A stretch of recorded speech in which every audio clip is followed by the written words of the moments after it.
Every single living thing, from the tiniest microbe to the biggest tree, is powered by this incredible journey of energy. It's a journey that kicks off 93 million miles away with the sun and literally ends inside every single one of your cells. So today, we're going to follow that energy, step by step, from a simple ray of sunlight all the way to the very spark of life itself. Let's dive in. So here's our game plan. We'll start with the big picture, this perfect energy cycle. Then we'll get up close with the two key players, the solar-powered sugar factory in plants and the power plant inside our cells. We'll even check out some of nature's clever workarounds before bringing it all back together to see how it connects in one single shared breath. All right, first up, life's perfect energy cycle. Just think of this as the basic rhythm of our planet, this constant, beautiful trade-off of materials that makes all life possible. And this image, wow, it just lays out the beautiful symmetry at the very heart of life. See, up top, you've got the chloroplast in a plant cell doing photosynthesis. It's using sunlight, CO2, and water to make sugar and oxygen. Then down below, you have the mitochondrion, which is in both plants and animals, by the way, and it does the exact opposite. It takes that sugar and oxygen to release energy, and what's left over? CO2 and water. You see that perfect loop? The waste from one process is the exact fuel the other one needs. It is nature's ultimate recycling program. Okay, so let's zoom in on that first half of the cycle. We're heading inside the chloroplast, which is basically a tiny, solar-powered factory that builds the fuel for almost all life on this planet. So, welcome to the chloroplast. This is the real engine room of photosynthesis. You can think of it like a factory with two main departments. First, you've got these stacks of green disks called thylakoids. They're kind of like the solar panels. Their whole job is to capture sunlight. And then second, you have the stroma, which is the fluid-filled space all around them. That's the assembly line, where the sugar actually gets built. The whole operation is broken down into two main stages. First, you have the light reactions. And yeah, as the name tells you, they need light. Their job is to capture that solar energy. And second, there's the Calvin cycle. This is the construction phase, where that captured energy is used to build the sugar. So the main goal of the light reactions is to convert sunlight into a form the cell can actually use. It's like charging a battery. The plant grabs light energy and stores it in these two special high-energy molecules, ATP and NADPH. They're like tiny rechargeable power packs that are going to fuel the next stage. The ingredients are super simple, just light and water, and the process spits out a byproduct that literally changed our entire planet, oxygen. So how does the plant actually charge those batteries? It's fascinating. Check it out on the left. When sunlight zaps a chlorophyll molecule, it gets an electron all excited and energized. This supercharged electron then gets passed down a line of proteins, kind of like a hot potato. And with every handoff, it releases a little bit of energy. The cell uses that energy to pump protons across a membrane, building up a huge charge, kind of like water behind a dam. And then, finally, all those protons rush back through this incredible molecular turbine called ATP synthase. As they flow, it spins, and that spinning motion is what cranks out the ATP. It's a microscopic power generator, and it's happening in every single leaf on Earth right now. Okay, our molecular batteries, the ATP and NADPH, are all charged up. Now we move over to the assembly line, the Calvin cycle. This is where the plant really gets down to business. Using the energy from those power packs, the cycle snags carbon dioxide right out of the air and starts building the sweet, energy-rich sugar that becomes food. Let's just follow the path on this diagram here. The cycle kicks off by fixing carbon. An enzyme grabs a CO2 molecule from the air. Then, in the second stage, it uses the juice from our ATP and NADPH batteries to turn that CO2 into a simple 3-carbon sugar.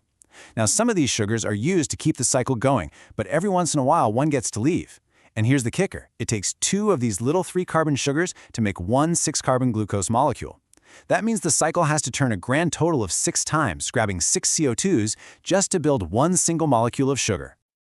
And here it is, the whole summary of our solar-powered factory. 6 molecules of carbon dioxide plus 6 molecules of water powered by light gives you 1 molecule of glucose and 6 molecules of oxygen. Simple, elegant, and a foundation for pretty much all life on our planet. Okay, so the sugar is built, but how does a plant, or the animal that eats the plant, actually get the energy out of that sugar? Well, for that, we have to pay a visit to the cellular power plant. And here it is, the mitochondrion. This is where aerobic respiration happens. Aerobic just means with oxygen. The most important thing to notice is that superfolded inner membrane. Those folds, they're called cristae, and they massively increase the surface area. It's like having a really long, winding assembly line all packed into a tiny space, which lets the cell make energy way more efficiently. The fluid inside is called the matrix, and that's where the next part of our journey begins. And just like with photosynthesis, we can break respiration down into a few manageable stages. It's a three-step process to basically take apart that glucose molecule piece by piece and harvest all its energy. Glycolysis, the Krebs cycle, and then the big one, the electron transport chain. Step 1 is glycolysis, which literally means sugar splitting. And this happens out in the main body of the cell, not even inside the mitochondrion yet. That 6-carbon glucose gets snapped in half, creating 2 smaller molecules called pyruvate. This whole thing is fast, it doesn't need oxygen, and it gives the cell a quick but small burst of energy, a net gain of just 2 ATP. Think of it like the appetizer before the main course. Next up, those pyruvate molecules head into the mitochondrion for the Krebs cycle. Here, they're just systematically taken apart. The carbon atoms are released as carbon dioxide, and that is literally the CO2 you are exhaling right now.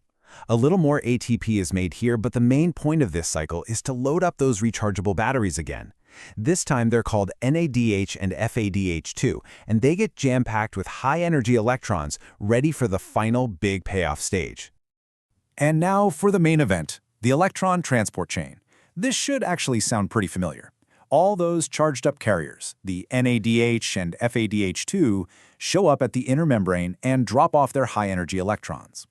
Just like we saw in the chloroplast, those electrons get passed down a chain of proteins, and their energy is used to pump protons and build that powerful gradient. But here is the critical difference.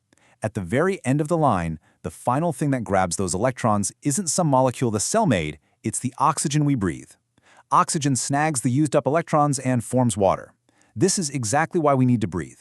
Without oxygen to clear the assembly line, the entire energy system would just grind to a halt. And the payoff for all this work? As that proton gradient rushes back through the ATP synthase turbine, it generates a massive amount of energy.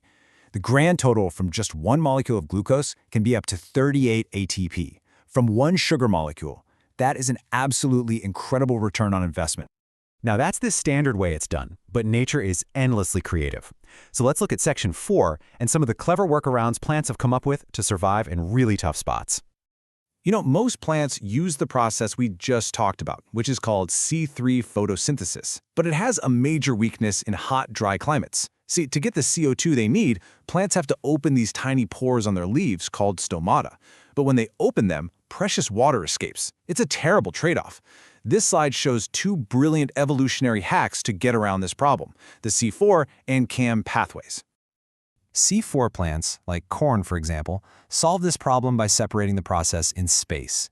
They grab CO2 in cells right near the leaf surface. Then they shuttle it to deeper cells to do the Calvin cycle, away from the hot, dry air. CAM plants, like cacti, they separate the process in time. They do all their breathing at night, opening their pores in the cool air to collect and store CO2. Then, during the blazing hot day, they seal themselves up tight and use that stored CO2 to make their sugar. Just 2 totally different but brilliant strategies for thriving in tough conditions. Which brings us to our final section. Let's zoom back out and see how this all comes together, finally completing this incredible cycle of life. And this says it all, doesn't it? On the left, photosynthesis. Carbon dioxide and water become glucose and oxygen. On the right, respiration. Glucose and oxygen become carbon dioxide and water. The outputs of one are the inputs of the other. It's a perfect, self-sustaining loop, a planetary breath that connects every plant, every animal, every single living thing. For billions of years, this elegant cycle has kept our planet's atmosphere in a really delicate balance. The carbon that plants took in was perfectly balanced by the carbon that all living things breathed out. So the question this leaves us with is, by releasing all this carbon that's been locked away for millions of years, how are we tipping those ancient scales? And what's it going to mean for the future of this one shared breath? Subscribe to my channel.